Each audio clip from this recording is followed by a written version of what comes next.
Welcome.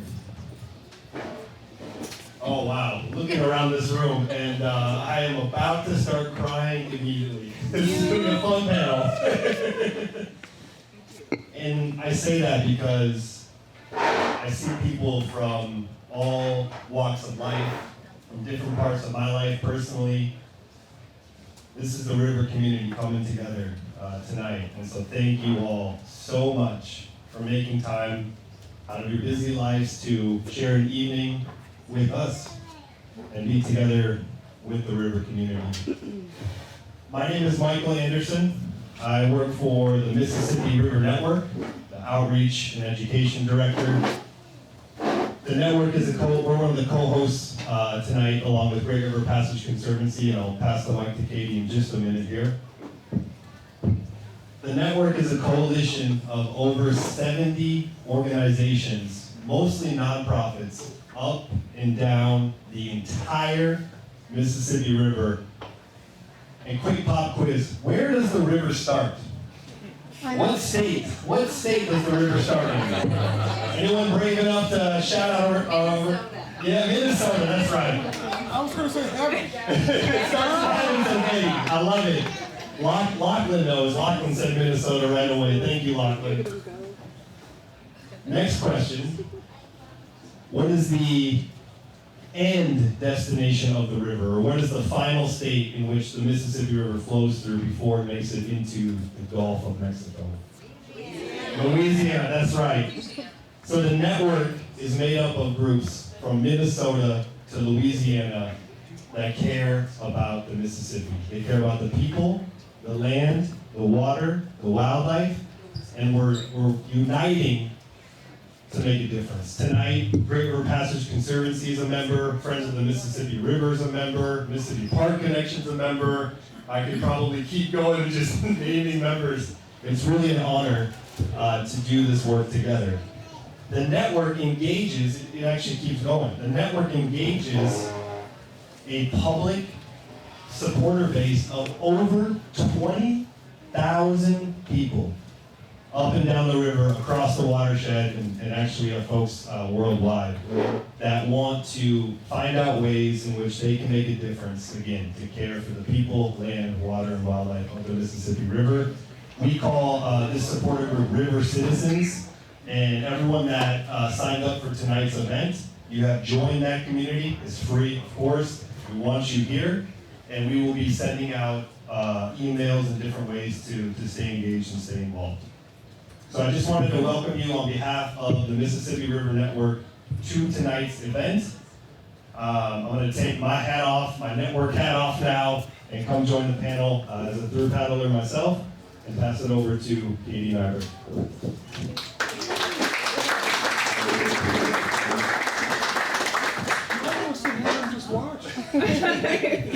Good evening, everybody. I'm Kate Nyberg, as Michael said. Thanks for that introduction. Michael and I go way back. It's wonderful to partner with Mississippi River Network tonight and see so many friendly faces out here at bad weather.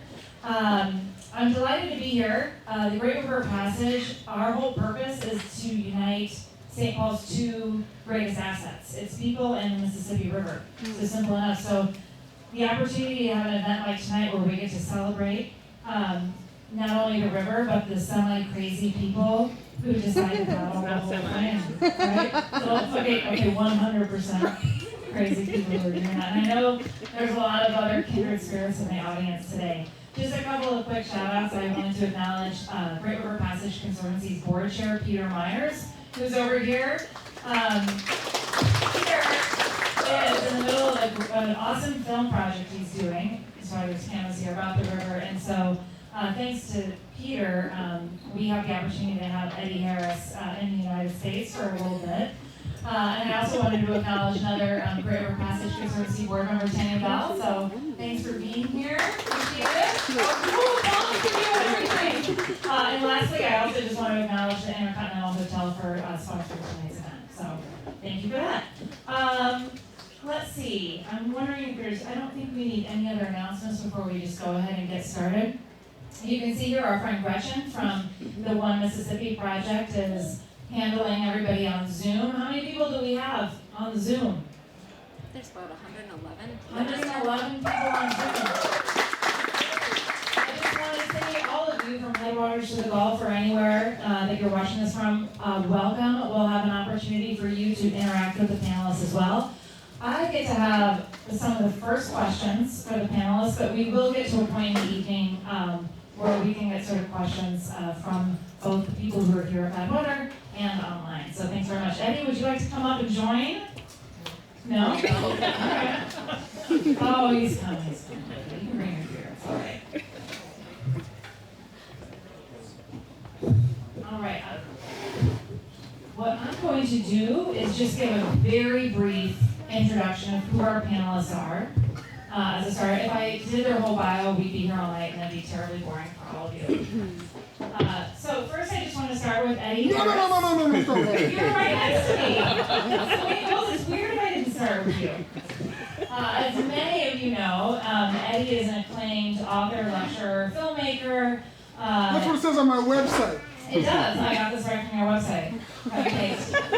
I have a feeling that many of you have read his first, but not only published work, Mississippi Solo, the account of the journey that he did back in 1988. He redid that paddle pretty recently, a few years ago, and actually made that into a really cool documentary called River to the Heart. So check that out if you haven't already seen it. And then I'm going to go to Devin because she's next to you. Devin Brown, her day job is community program manager for Mississippi Park Connection. Devin moved here from the East Coast in 2014 because of the Mississippi River. Her goal will be, it's not just a goal, it's going to happen, will be the first African-American woman to solo the Mississippi River. And she is, yeah, all right. So she will be embarking on that journey Memorial Day weekend. One of the things that I'm really excited about with this panel is we get to celebrate the people who have accomplished this amazing feat, but also give a bit of a send-off to Devin on her journey. So we're going to learn a little bit more about that tonight. I'm also super happy for the first time to meet Cory Dack, who many of you also know, who is a fierce explorer in her own right. Cory was born in Quito, Ecuador, and now spends her time between Ecuador and Minnesota, or the United States. And Cory, I'm really grateful, really just came up for this event. Got in last night, which is amazing. Cory's been guiding trips to the BWCA since 2007, and she does ecotourism adventure trips throughout Costa Rica, Patagonia, and Ecuador. She also runs as full-time as a street medic, supporting Black Lives Matter movement in the Twin Cities and supporting our Native American leaders fighting for environmental justice on the Mississippi River and beyond. We're so lucky to have all of you here. And last but lastly, you already met Michael before, but Michael, who I've known since he was a National Park Service ranger back in the day, Michael aspires to canoe and kayak all the rivers in the Mississippi River watershed and has paddled 3,000 miles to date while removing 7,000 pounds of trash by hand and by boat. So Michael has been, yeah, good job, Michael. Keep it up. One of my favorite things about Michael is he's a terrific educator, and so I've seen firsthand how he's brought the magic of the Mississippi River to school children all over Minnesota. So thanks for being here. Okay, so this is how it's going to go. I am going to ask some questions just to get the conversation going. If I cut you off, I'm sorry, but we need to move things along. I'm not going to ask the same question to all of you. Some questions I might just ask one or two of you. Because I don't want to hog the mic all night, okay? All right, so let me have my little notes here. Oh, first of all, so 2,350 miles, 29 locks and dams. It takes 90 days for a drop of rain to travel from source to sea. Maybe not on this stretch of the river, but on certain stretches of the river, there's up to 42 barges being pushed by a towboat at the same time. It's a big river, and it can be a scary river, especially if you're paddling alone in a canoe or a kayak. So my first question, and I'm going to have all of you answer this. What inspired your trip? Michael, I'm going to start with you. And make sure to hold the microphone really close. Okay. Everyone can hear me okay? All right, great. What inspired me to take a trip solo down the Mississippi River? Well, let's back up 10 years before my trip started, and I was a student at the University of Minnesota right here in town, and I was positioned on the banks of the Mississippi River where I became very, very depressed. And my mental health suffered tremendously. My mom is actually in the audience tonight. Hi, Mom. Thank you so much for being here.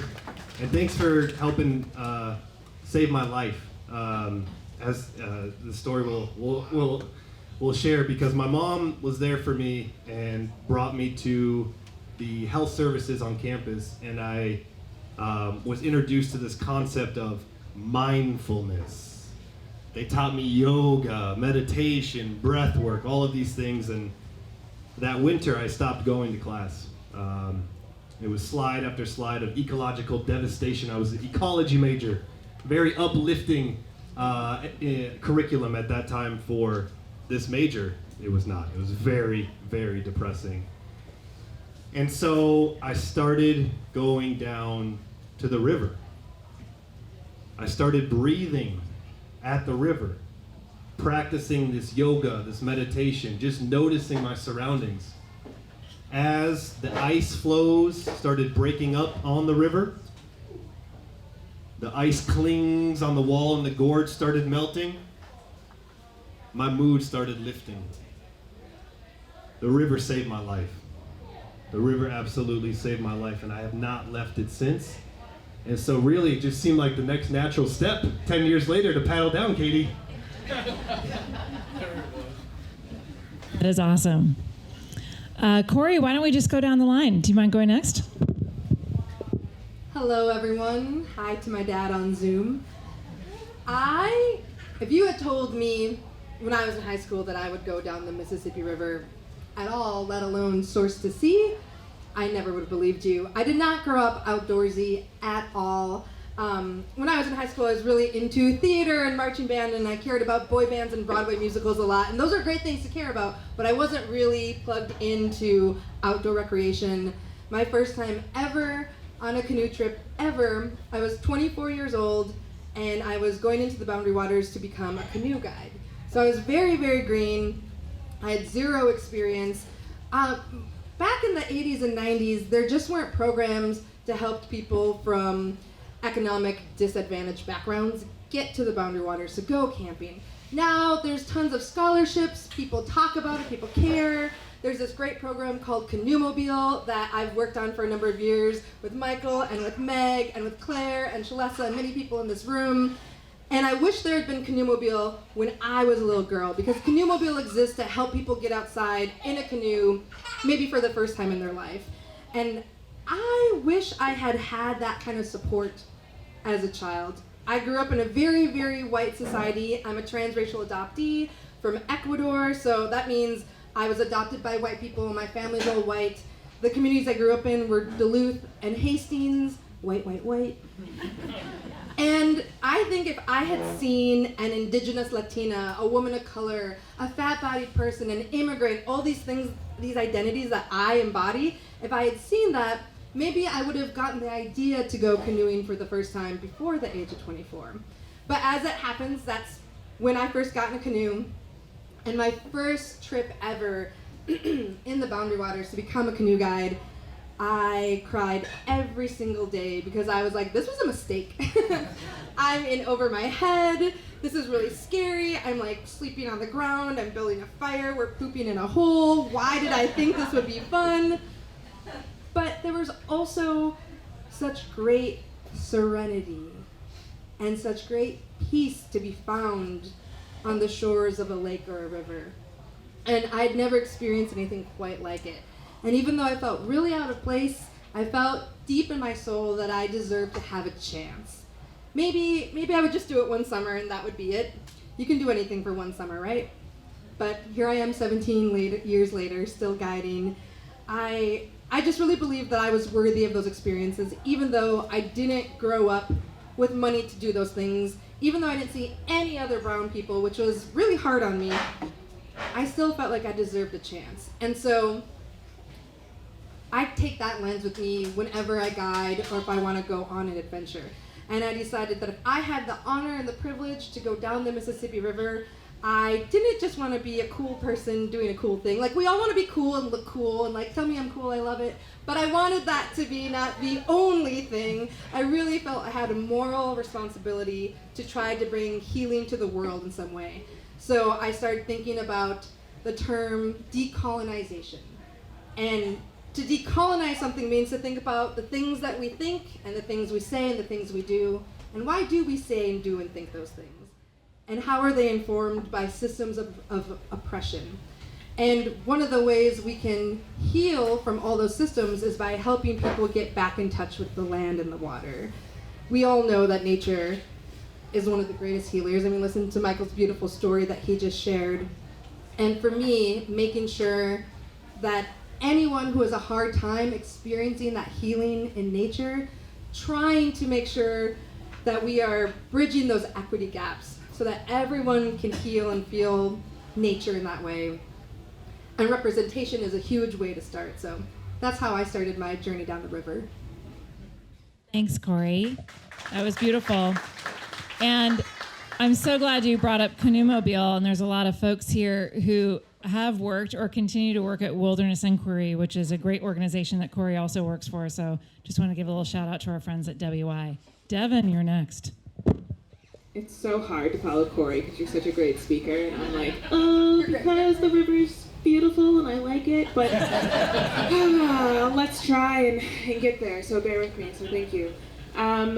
So after I decided that I was not going to take out another student loan to pay for my art degree, I dropped out of college and started working for Apple as a visual merchandiser, and I stumbled into a pretty deep, dark depression. And during that depression, I ended up in Minnesota doing a business trip here, remodeling the Apple Southdale store. Sorry. And that's when I met the river. And the energy that came off the Mississippi River was just incredible, and it made me feel whole.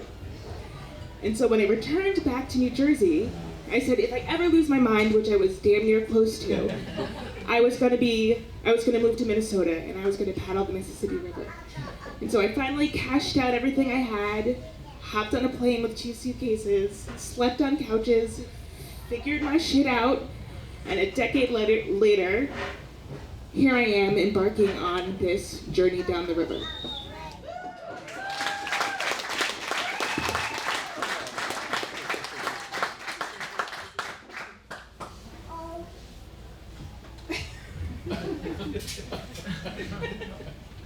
Well, I hate to disappoint you all, but I guess I'm gonna. I have no noble reasons for having canoed the Mississippi River. Unlike Cory, I just wanted to do something cool. I grew up in St. Louis. The river was in my blood. And when I was at a What? Louder, please. Louder? I'm a soft-spoken guy. Kind of sweet, kind of shy.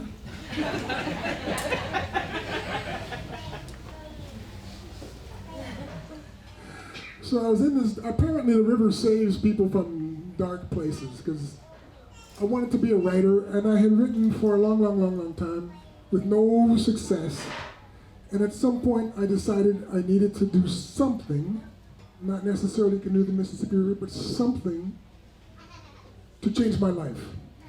And as I was driving across Interstate 70, going toward Pennsylvania and Delaware, I crossed a bridge, I looked down at the river, and I said to myself, I'm gonna canoe the Mississippi River. I turned around, basically, and canoed the Mississippi River.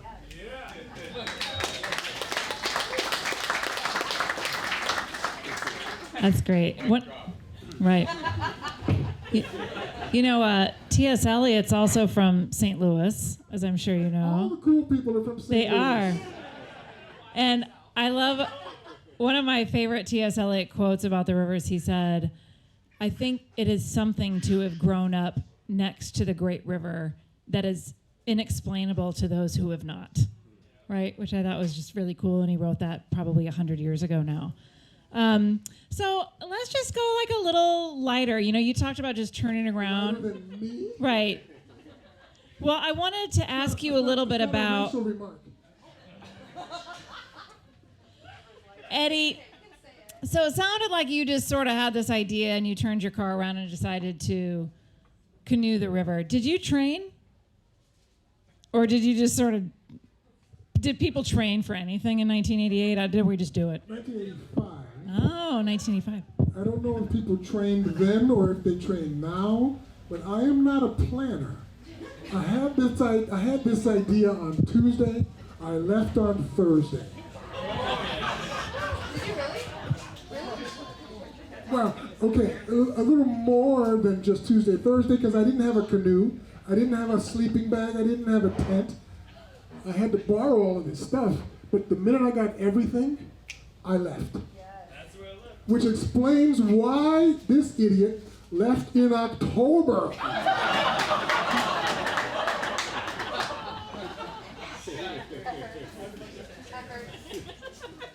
Did you make it the first time? You tried to do the whole river. Did you make it? Yeah.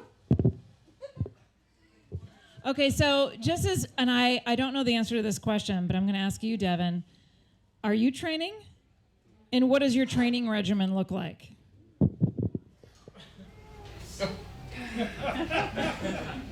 I am training. I work with a personal trainer at Lifetime every Friday. His name is Lance. He's amazing. So what happened was, last spring, I ended up getting into a car accident with a stolen Hyundai that was filled with preteens. And so after muscling my way through a summer of hosting BIPOC paddles, I ended up having 3 herniated discs. So when that took me down, I realized I had no butt, and I had no butt for a reason. So I invested in personal training to make sure that I had fabulous glutes to carry me down the river. Oh, that's great. And very wise. I mean, just think of how much I'd be training just to do, 10 miles. That's great. But good for you, Eddy. I'm glad you made it. I'm glad I made it too. But it's canoeing. It's not rocket science. I thought, water, canoe, I can do this.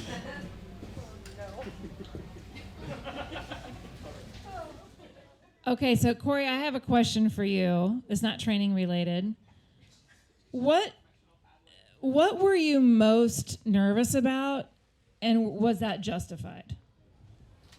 I was most nervous about paddling in the winter, and it was a mostly winter trip, so it was very justified. Why did you do winter? I wasn't supposed to.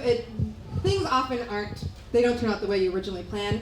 In 2018, I co-led a really cool program called the River Semester through Augsburg University and Wilderness Inquiry. I was one of the guides, and that was a 100-day canoe trip from Minneapolis to Cairo, Illinois, at the Great Confluence, which is where the Ohio River joins the Mississippi River. And that was a 100-day canoe trip down the river, and it was brutal. It was a very cold semester. So it's called River Semester because for college students, instead of going to Ecuador or China to study abroad, you were on the Mississippi River for 100 days. My co-guide and I were the expedition leaders. We also were little baby professors. We taught classes. We had 2 full-time professors in our canoes, and we had 15 students. And it was a suffer fest. It was really cold. So when I planned my source to sea, I was like, as long as we don't get spanked by winter. And then it was almost an entirely winter trip. My first paddle partner had to leave before we made it through to the halfway point, and we had run into a lot of problems just trying to support mental health challenges. And by the time my first partner had to leave the trip, and it took me a while to find a new paddle partner, I mean, who wanted to join a total stranger on a 1,000-mile canoe trip in December? And as soon as I said December, that hand went down, right? Well, everyone, Sarah Lent is her name. She's a stranger I met on the internet, and she hopped in my canoe in Hannibal, Missouri, and is now one of my best friends for life. So maybe being nervous about a complete stranger wasn't justified in this case. Well, I was just more worried about winter, honestly. It was at that point, I was so desperate to have another person with me. I know this is called paddle solo. That was before I got added to the talk. I paddled with She squeaked in. I squeaked in. I paddled with friends, and that was like kind of my one thing, because we weren't even halfway done, and it was Thanksgiving. It snowed on us. I remember the first time I looked outside of my tent and there was snow covering Little Mama, which was the name of our canoe. I cried. And you know how when you're already like cold and tired and miserable, some of your self-talk really starts to spiral, even if that's not natural for you to talk about yourself that way. I looked out the window and I was like, I messed this up. This is my fault. I'm bad at canoeing. I'm bad at adventure. I just really I had such a sad place, and I had to how would I talk to all the kids I take canoeing? I would never let them talk to themselves like that. So I camp counselored myself, and I said, Cory Maria, you're doing your best. It's okay. Winter came really early this year. LOL. And I was so worried about the cold, but then winter came, and it stayed for a really long time, and it was almost a relief when it finally hit, because it was brutal. Paddling in 17-degree weather, yeah, everybody feel that in your bones. I can tell you what that feels like. It's terrible. I did a lot of what I call cry paddling. It's when you cry while you paddle. And that way my worst fear kind of came true. Winter came, it spanked us hard, it stayed forever. But once it finally showed up and really let me know it was there to stay, it was almost a little bit less anxiety than when I was just desperately trying to get south. And we just couldn't get south fast enough. A lot of things happened that we didn't prepare for. But once it was there and you just kind of let go, I'm I just got to give it to the ancestors. I got to give it to the river, because there's nothing I can do about it now but either keep going or quit, and I wasn't ready to quit, so I didn't. For you, Cory, that's awesome. Michael, same question for you. What were you most nervous about, and was that fear justified?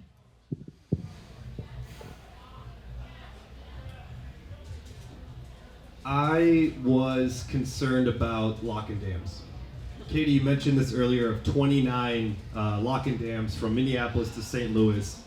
And this has been a engineering feat, many would call, which has really allowed for the breadbasket of the Midwest to deliver product, corn, soybeans, worldwide. And that, right before that, the spring before we launched, we had a mutual friend, Cory and I, Meg, and some others in this room, who died in the river, right here in the Twin Cities. His name is Christopher Stanley. And he died he went in the river right between the upper and lower lock and dams. And so I was nervous about them. I was very nervous. You know what? And even more so, I was very angry about them. And before we launched, I met with Sharon Day, who many will know in this room, Anishinaabe, Ojibwe woman, water walker, and we made prayer ties on my canoe. Many of them had prayers in there for Chris, and I carried Chris with me throughout this paddle. As we were approaching the first lock and dam, decided that I was not going to lock through. The next one came, decided to not lock through, and that kept going all the way to St. Louis. And so you portaged every single lock?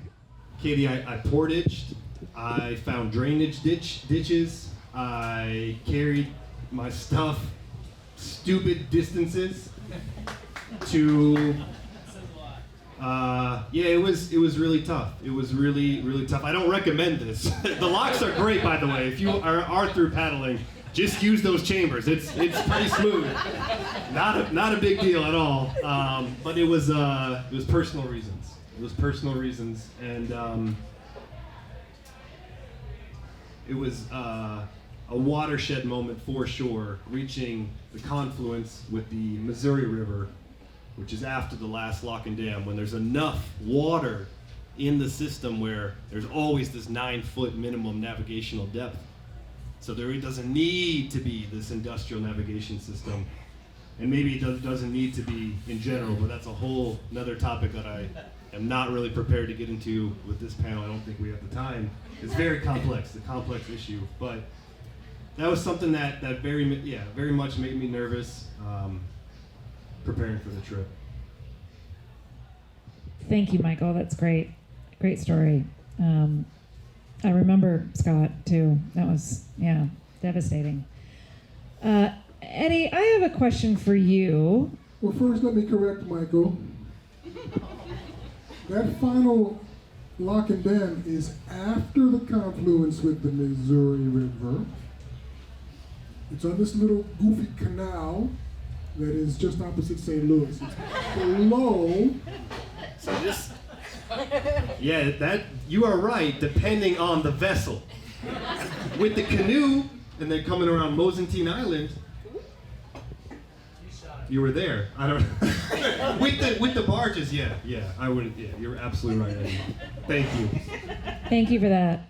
Also, for those of you who don't know, you know how sometimes in our country we call things differently than in the places where their names originated, like Pierre, South Dakota, not Pierre, South Dakota, New Prague, and my favorite is Cairo, Illinois.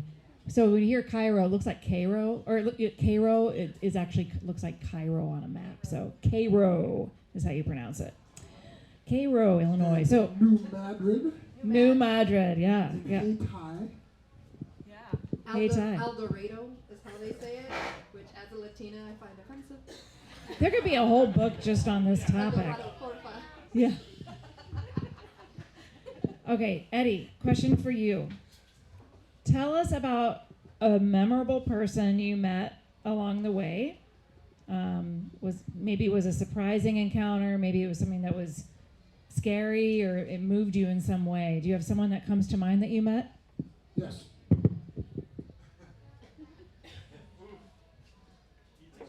Tell us about that. It's the most memorable person in comes to my life in the second journey, not the first one. I guess you realize I've done this journey twice. In the second journey, I paddled down from McGregor, Iowa to Clayton, and it was the most marvelous day because the water was perfect, everything was perfect, and I stayed on the river too long. And I decided I was not going to camp that night, but I was going to go into this town and either camp at the foot of the town or go into town. And I went into town, and there was this little hotel-y inn kind of place that you would see in a Hitchcock movie. And there's a woman. And the town is closed for the season. It's a seasonal town. You can see that it's a seasonal town because the boat dock has no boats. I walked up to this hotel-ish kind of place, and in the window I see this woman cooking. I knocked on the door, and when she finally came to the door, it's this little white woman, elderly. She opens the door, and the first thing out of my mouth is, "What's for dinner?"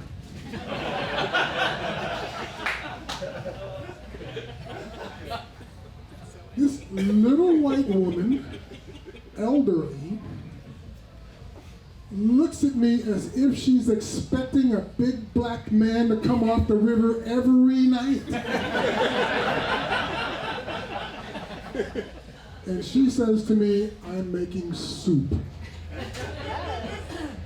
The hotel is closed for the season. I ask if she can open a room. She starts with a price that is way too high for me. And by herself, she starts negotiating the price down. Not only does she open a room for me, gives me soda, gives me popcorn, gives me orange juice. She knocks on my door after I've had my shower and she says, "The soup is ready." Now, my second journey was about making a documentary film. Two of my partners are right here. This scene, this moment was so important to me. It happens in the middle of the night. I mean, it's dark. But this scene is so important to me that we have to recreate this scene because I want the world to know that a little white woman in Iowa opens her heart and her home to me, the same as we all could and should do. And my conviction is that we are not our politics, we do not live the way we vote, and we all need to be on this river to meet each other. And when we do, this country will come together and we will unify and be who we really are. And that is the last serious thing I will say today.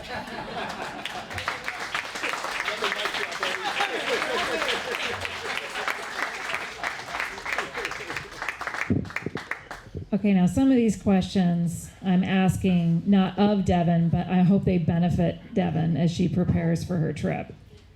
And this is a question for all of you. What do you regret bringing, and what do you regret leaving? Or not bringing, I should say. And anyone can go first. I'll go first. I didn't have anything. So I didn't regret not bringing anything. I didn't regret bringing anything. I had the tent, I had the sleeping bag, the tent I borrowed from my buddy Walter, the canoe I borrowed from my friend Rabinovich. I had $75 in my pocket that I borrowed from my brother. That was it. I had some canned junk in a... Beef jerky or Yeah, I had anything? some stuff in some cans, and when that ran out, I took the $75 and went to the grocery store. I am old. I can't even spell GPS. I had no cell phone. I had nothing. It was just me and my canoe and my river.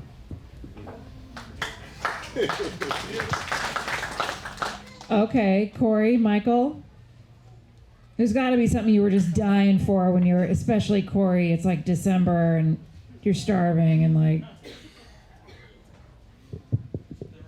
air mattress. Did anybody bring anything like that? Well, because it was accidentally a winter source to sea, I had all summer gear originally. This isn't going to be a problem for you.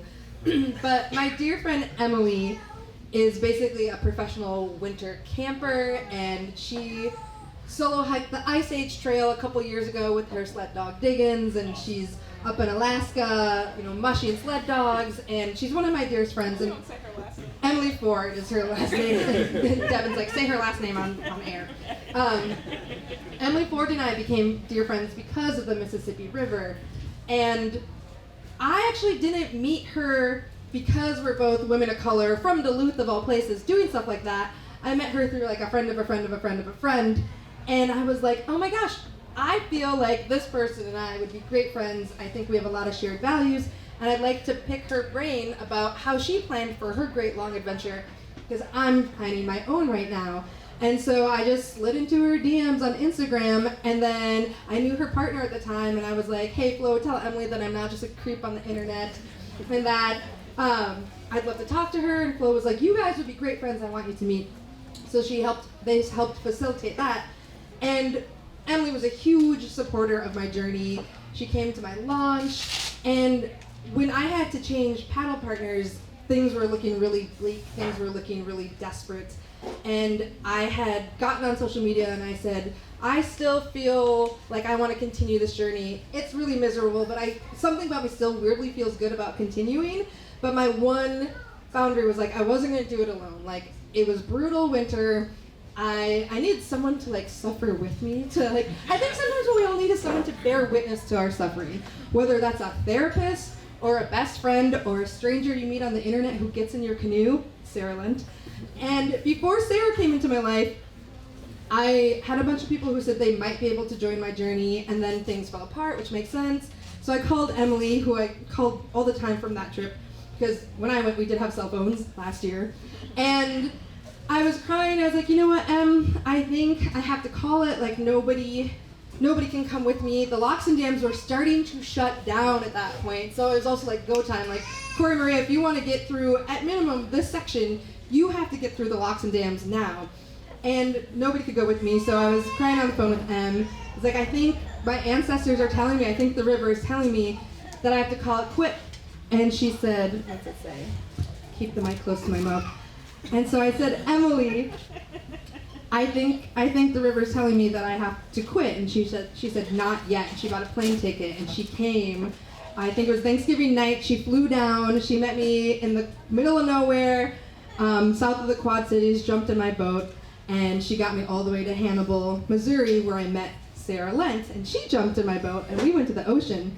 But a great thing about having Em is that she is a professional winter camper and I am a professional summer guide. And so she brought me a winter tent. And when she left, she took some of my summer stuff back to Duluth, Minnesota, because I would not need that until we were in Louisiana in February, because I was still paddling at that point. So that's not a thing that you have to worry about, because you will be done before winter comes.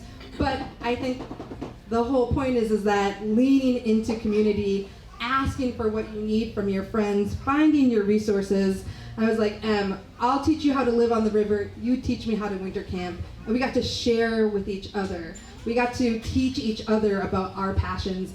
And that was a really, really healing thing when I was in a pretty desperate point of my trip. Eddy, I know you will relate to this one, as I've read it in your book, which, by the way, for folks that have not heard of Mississippi Solo, a memoir by Eddy L. Harris, I highly recommend it. It is it's the most important Mississippi through paddling book out there. I agree. But let me just add, you don't have to read it. You only have to buy it. Well, Eddy, I've done both, and something early on that also happened with me is around rope and tying up boats. And so something I left, not necessarily not left with my gear, packing, but left with the river, was my canoe. And what I mean by this is I did not make it to the Gulf of Mexico on my through paddle. My canoe might have. It's possible. I made it to Louisiana. I pulled off to an island to camp for night. I had just resupplied food. I pull up, it's a calm evening. There's barely any breeze going. I step out onto the shore, pull my boat up. Usually the first thing I do is run that rope to a tree or something very, very secure. And actually, even more so, I usually tie the rope to my tent when I sleep at night. So if the river were to rise, which by the way, it can rise 6+ feet on the lower river overnight, even if you didn't have rain, because it's coming in from all of the tributaries. Let's not forget the Mississippi River watershed drains from the Rocky Mountains in the west to the Appalachians in the east. This is the river.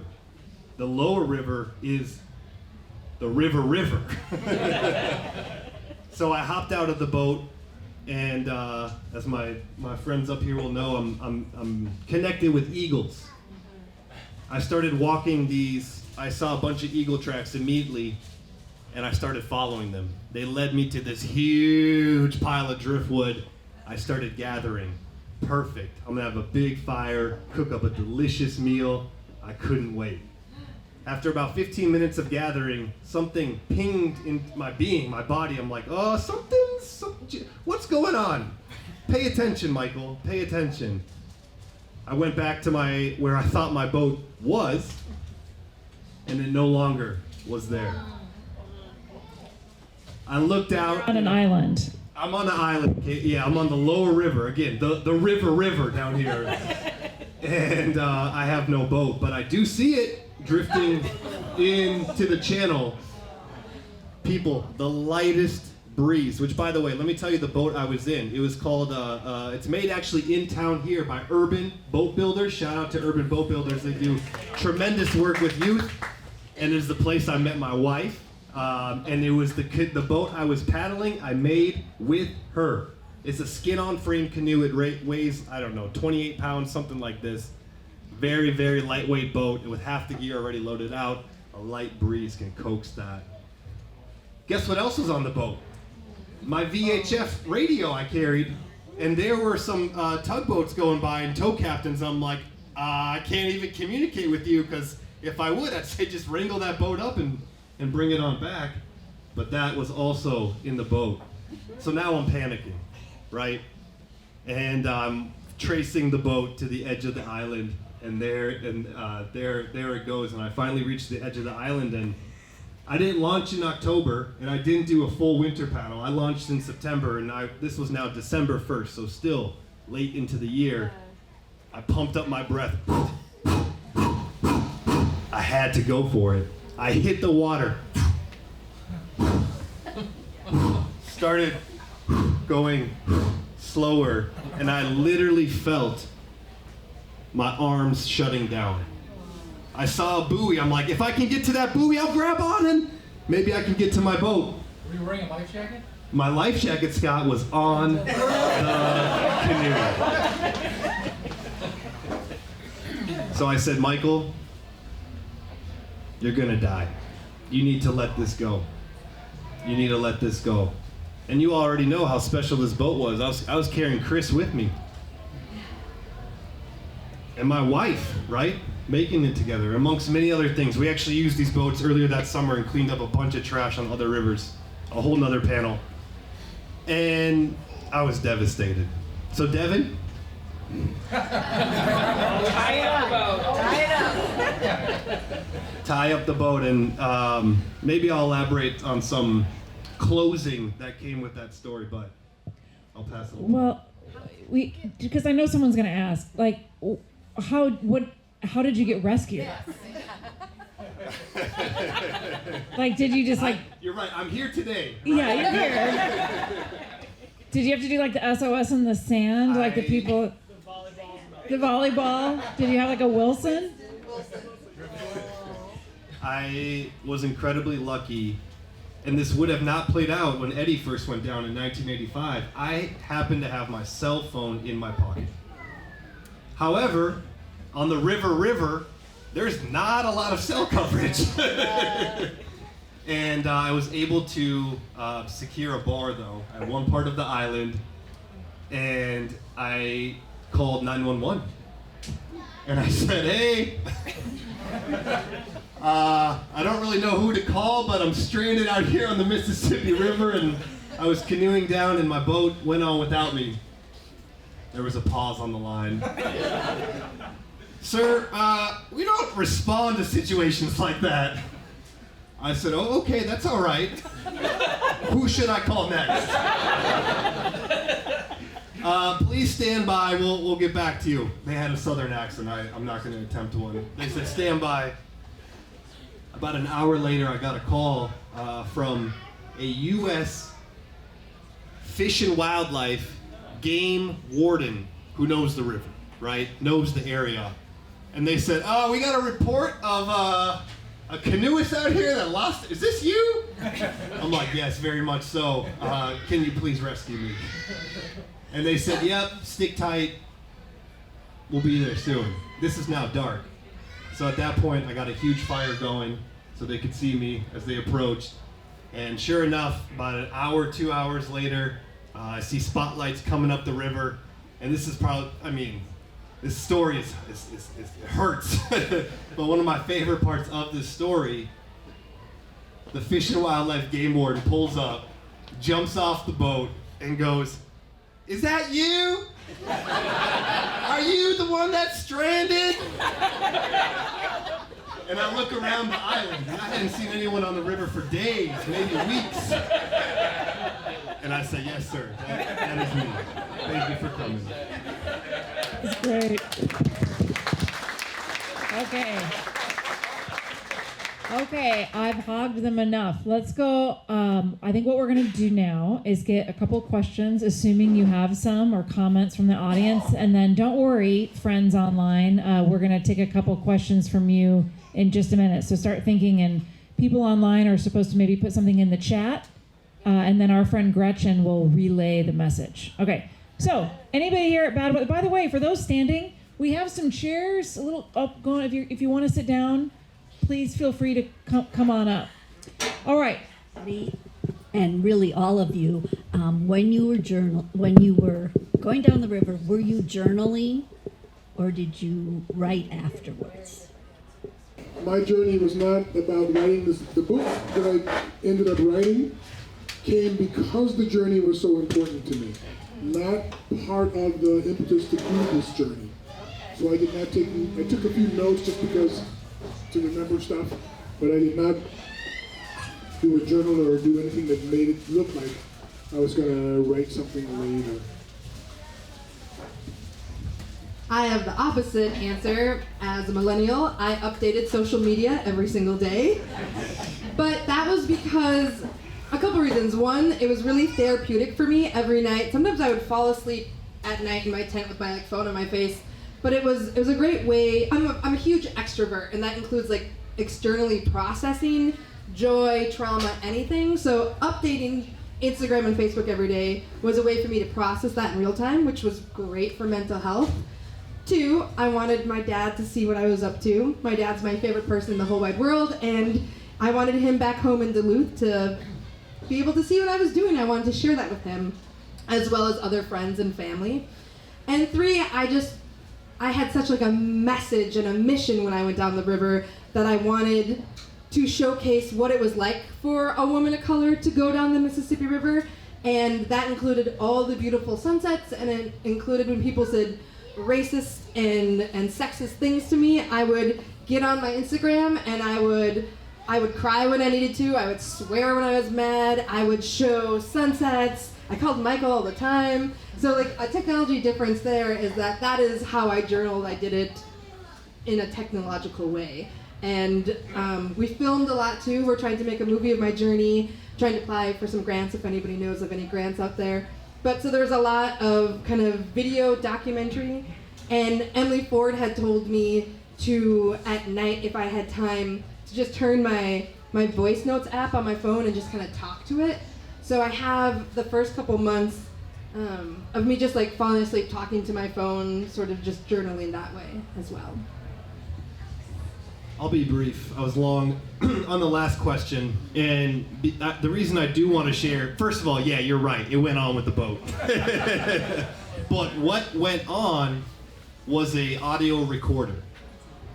And the coolest, I thought the coolest thing was gathering stories along the way from people, but also of place. Nightly, I would flip on this audio recorder and have what I call conversations with place, and just let the audio recorder run. And none of that was supposed to be heard, and that's why the boat went. That's right, Devin. Yeah, she said none of it was supposed to be heard, and that's why the boat went. So my tonight, you all are so wonderful to hear our stories, but please, someone pick up that thread, continue these conversations with place, and let us know how it goes. I want to hear it. Thank you. As a BIPOC woman who works in natural resources, obviously we come across things that are not so pleasant, which I think you've touched on a little bit.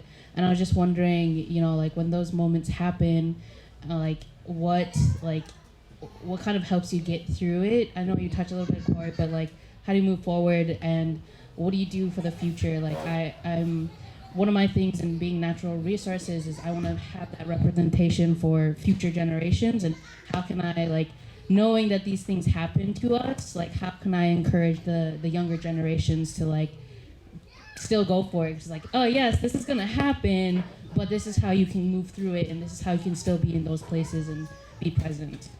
Part of my journey in being visible is safety. As a black woman, Indigenous and black women go missing at alarming rates. And so if I were to go missing, I want you all to raise the alarm. I've been accused of my boat being stolen because why would I have a fancy boat? Do I deserve to have this boat? I've been in the middle of a race last summer and I was just called, there are too many children in the room, but the N-word from the banks of the Mississippi, while my heart is wide open and I'm paddling for absolutely no reason. So it's hard, but I also know that it's important for me to keep making a path, because nature is everybody's birthright, and everybody deserves to feel safe in nature, and that's why I'm here tonight, and that's why I'm doing what I'm doing, besides my mental health. And it's something that I've ventured out to do for a really long time, but we're all members of this earth, and they're not white spaces, they're human spaces, and it's really important to make other little people of color feel safe, like my son, in the outdoors, because it's healing, and without it, we have nothing.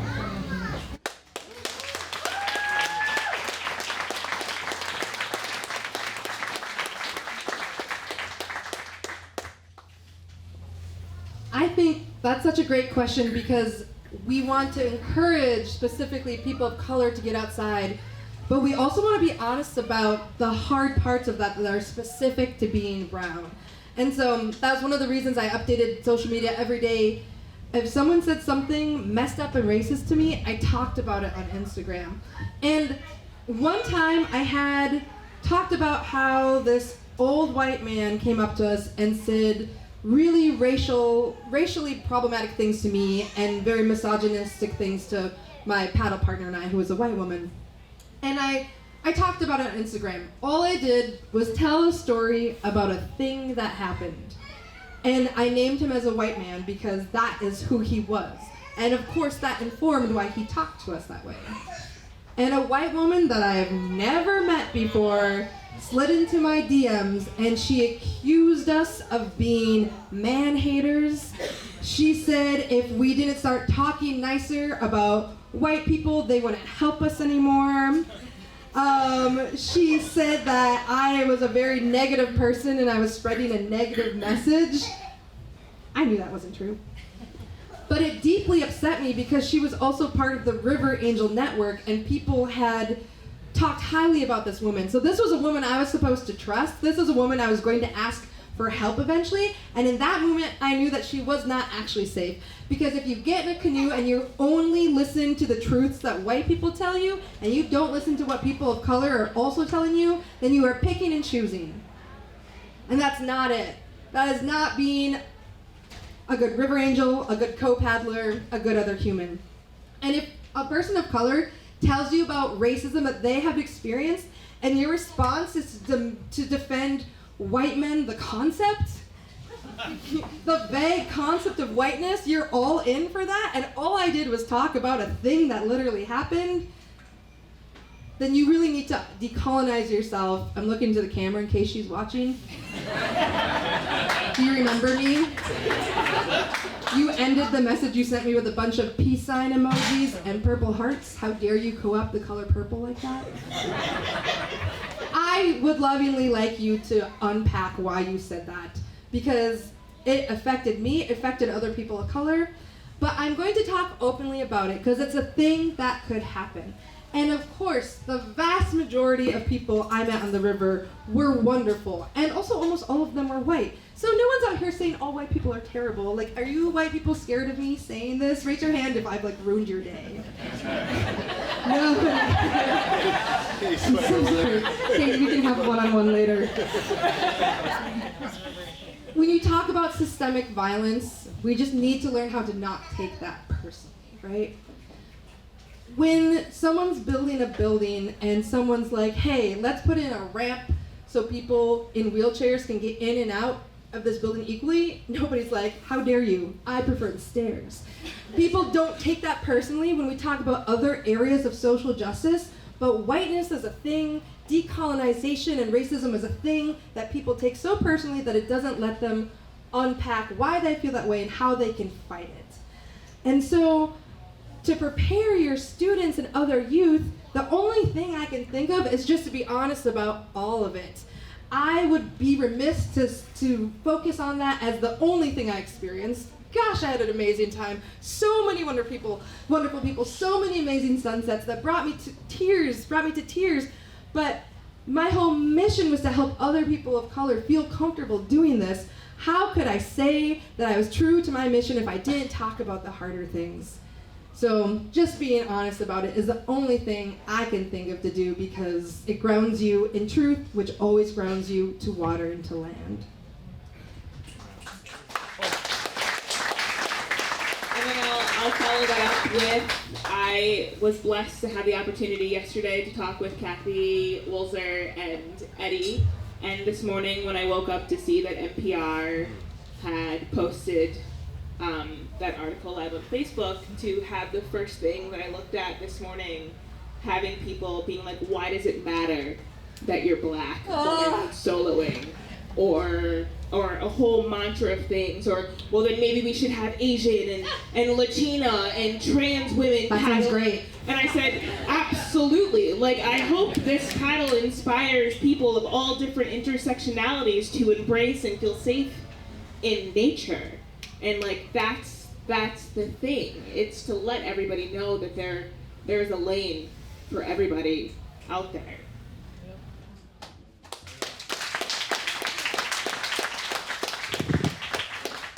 Thank you so much for being so open with us. And thank you for that question, man. That was really important. Gretchen, are there any questions? Great. I'm going to hand the mic to you, if that's okay. This is a question for all of the panelists. Great interview. Thank you so much. How is the experience different paddling through versus paddling the river in segments? I've only done one way, so I don't actually know. But I want to emphasize that any time you spend outdoors is really sacred and really healing. And although it was a magnificent thing to through paddle, truly an honor, truly a privilege, I want people to know that if they get in a little canoe for 20 minutes, that's really special and important. If you live in the middle of a big city and you don't have access to water, but you can walk to a neighborhood park and just sit and breathe under a tree, that's really sacred and special. And I think the adventures that we've all had and done, they're super cool, but I want to make room at the table for all time spent in nature seen as sacred and necessary, so that people keep advocating for wild places and voting to take care of water and land. So please feel good about whatever it is that you do in nature, because you are reconnecting to the land and to the water, which is what we're supposed to be doing as humans. And when we get disconnected, that's when our trauma really rises.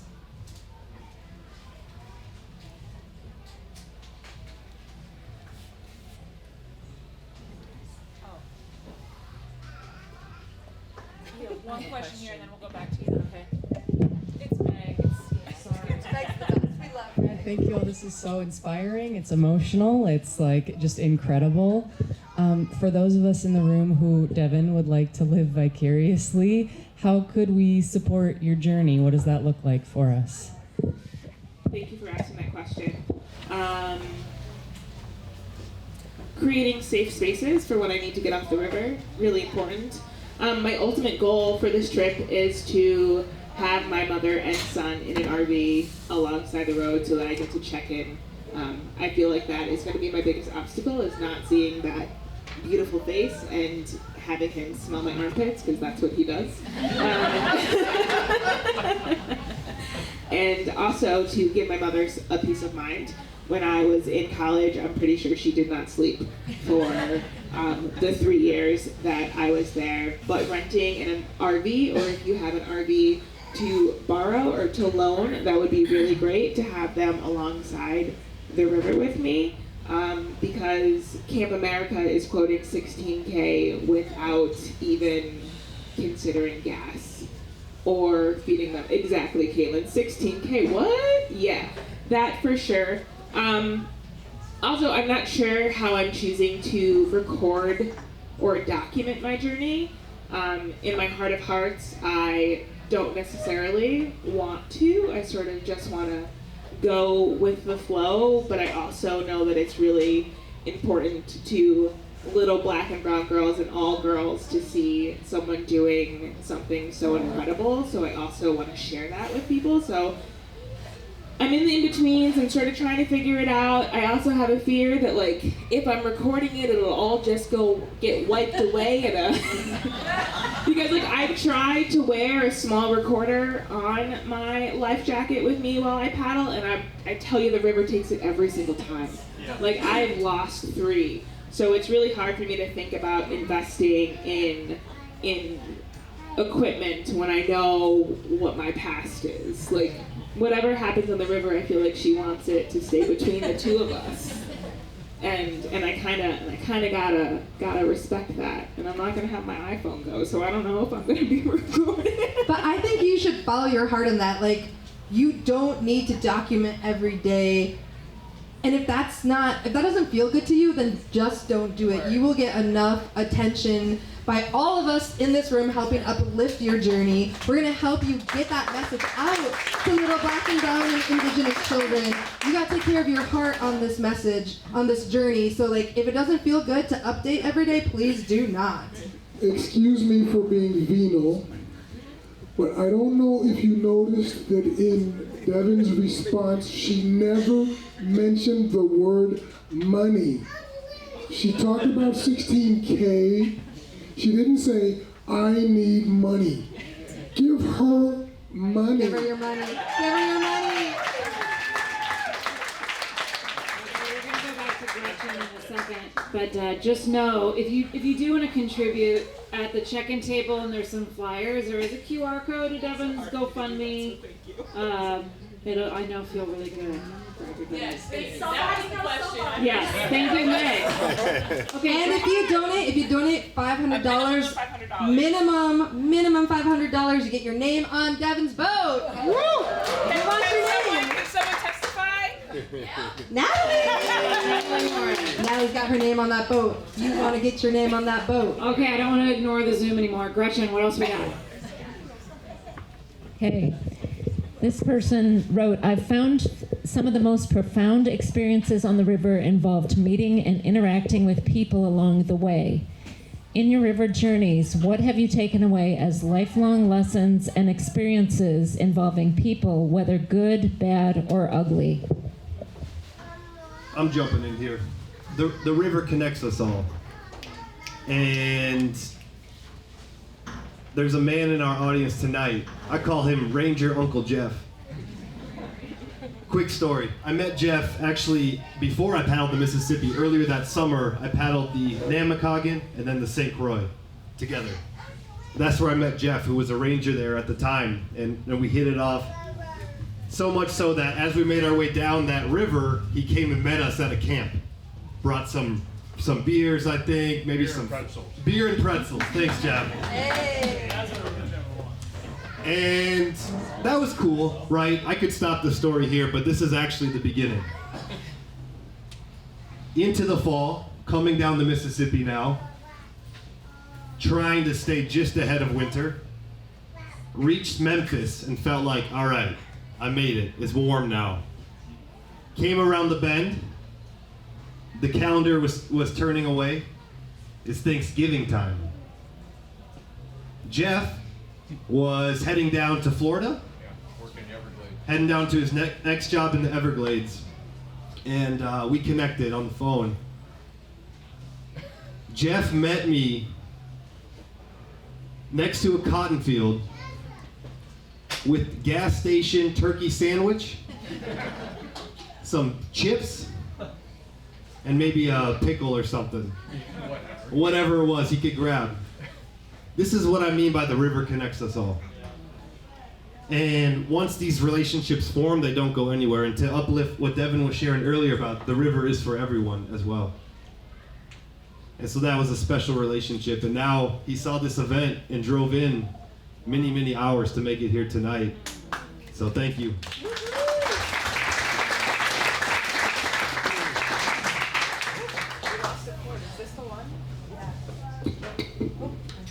And I will say all the messages are not bad. Let me just clarify that. I get a lot of people offering help, and I am so grateful for all of this, for Katie, for everyone, the river just connecting me, Scott and all of his crazy maps, and just everyone that I've met along the way since this trip has been public. The DMs, the direct messages that I get in my inbox to just to offer support along the journey. So it's not all. It's overwhelmingly good, and it's overwhelmingly great. And I feel absolutely humbled by the amount of support that I have been receiving since I have announced this trip. And shout out to the River Angels. The River Angels are a group of people from Lake Itasca all the way to the Gulf, and they just love to help paddlers. And part of my mission and message was to be in community with people all the way down the river, and so we on purpose wanted to spend a lot of time with River Angels. But once we hit brutal winter, they truly helped us survive. It was too cold to spend 24 hours outside, paddling in 17-degree weather during the day, and then we would have had to sleep at like 0-degree weather in a summer tent. So the River Angels helped us so much. And you get on this Facebook group, and you say, oh, we are maybe a couple days north of St. Louis, and people come out of the woodwork and they're like, I live at this river mile.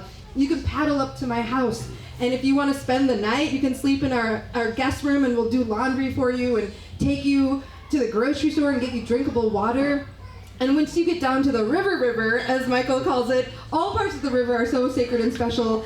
And when you get down to the lower river, there's such giant floodplains, and the levees are so tall that there's a wonderful man named Mike around Memphis who drove over an hour just to meet us under a bridge and give us drinkable water and 2 big bags of Fritos, because that's what we were craving at that time. So I want to shout out to the River Angels and how they help you, they love you, they cheer you on, and to this day, Sarah and I are still really good friends with River Angels we met along the way. And one thing that I'm so excited to do with Devin, we've talked about this a lot, is I'm going to do what Samantha Armacost did for me. She went on the trip with her dad the year before, and so she would tell River Angels about me and send me their direct number. So I'm going to do that for Devin as well, and just keep passing the love all the way down.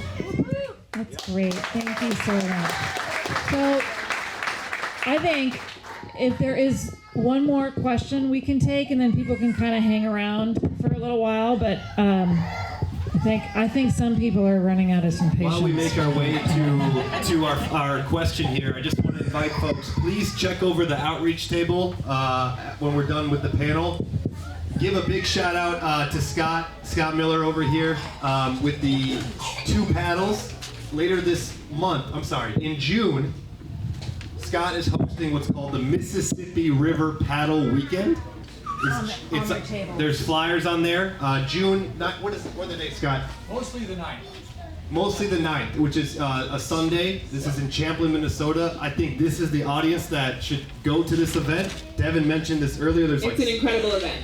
Yeah. I've done it twice. It's fantastic. It's so well organized. It's such a good time to support people on the side of the river. You know, river people are just a different breed of people.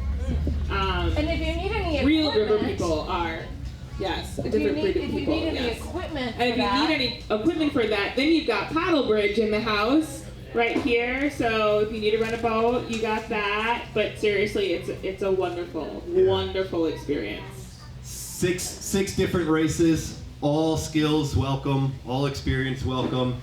And by the way, if you need more incentive to chat with Scott after over at the table, he's also the Guinness World Record holder, just set last year. You don't even know what for. I guess people do know.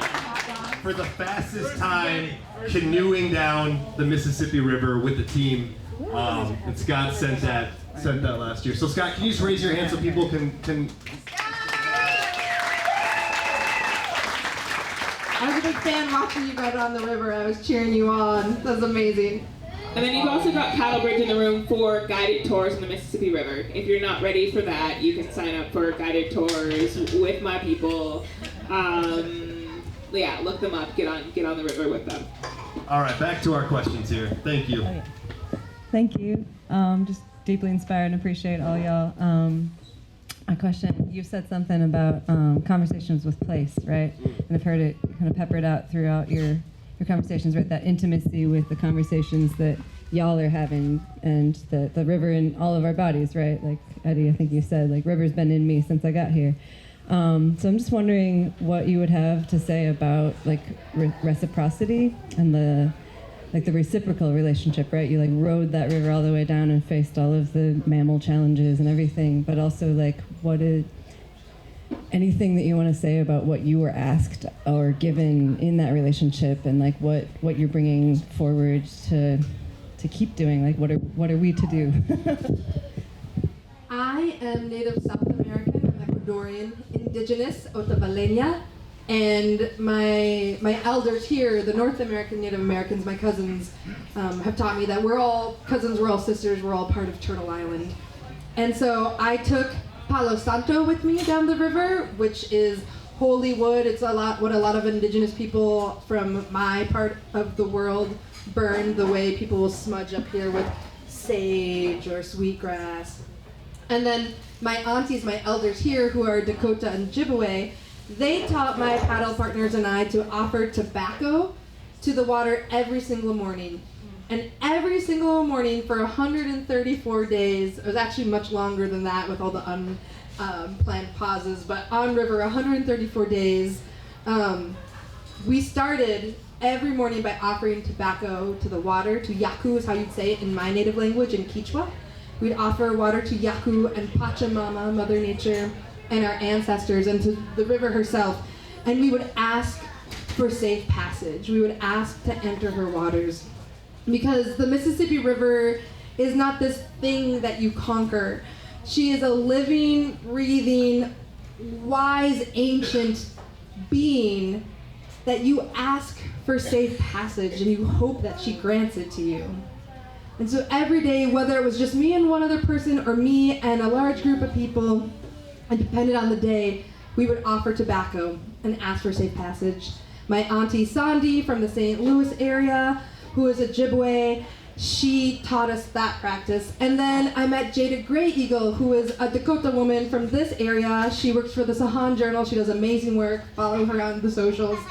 She came to our launch and she taught us to also offer tobacco when you got to wherever you were going for the day, before you set up your tent.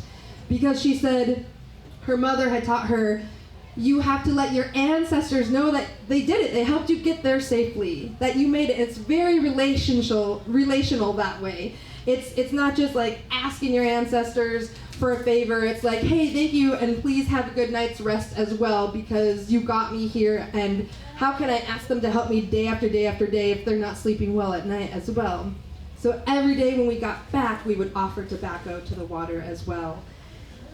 No matter if it was the most wonderful day in the world or if it was brutal wind and freezing rain, we offered tobacco in the morning and in the evening. And to do something like that was so grounding and spiritual and made us feel very close to the water, to Yaku. And Sandy, my auntie, told us to say, water we love you, water we thank you, water we respect you, water we protect you. Water we love you, water we thank you, water we respect you, water we protect you. Say that with me one time, please.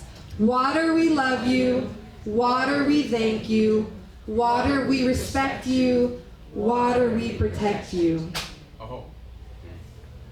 And no matter what happened the day, we had that with us and it helped us through the hardest times.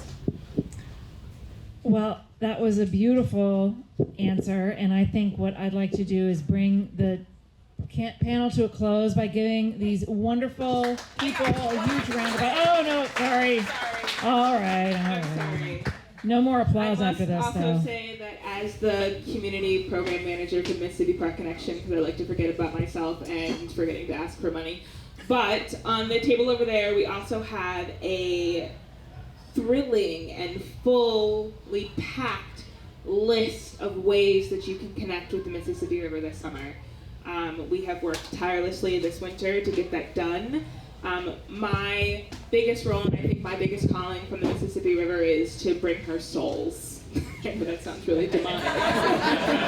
To bring her people. But I think that if we bring her our pain, and we also bring her our joy, then we also contribute to her health.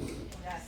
And so please, as you leave today, make sure that you take one of the freshly off the presses summer guides that just got delivered to the office today with you, so that you can find ways to engage in community and engage with the river. So thank you so much for everybody coming tonight. Thank you for listening to all of us. Thank you for your support on my journey to come. And hopefully, not hopefully, I will see you on the other side.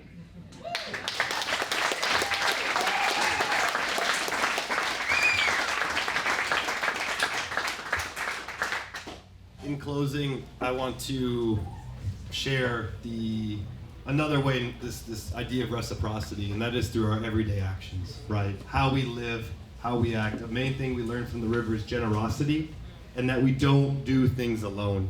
And so I would be remiss if I didn't give a shout out to a couple key people that have held this event tonight. Gretchen Hagel, our development specialist, development manager with the Mississippi River Network, behind the scenes, making everything possible and everything smooth for our 100 plus folks online. And then of course, joining online as well, we have Kelly McGinnis, the executive director of the Mississippi River Network. Thank you both for supporting our online community throughout this event.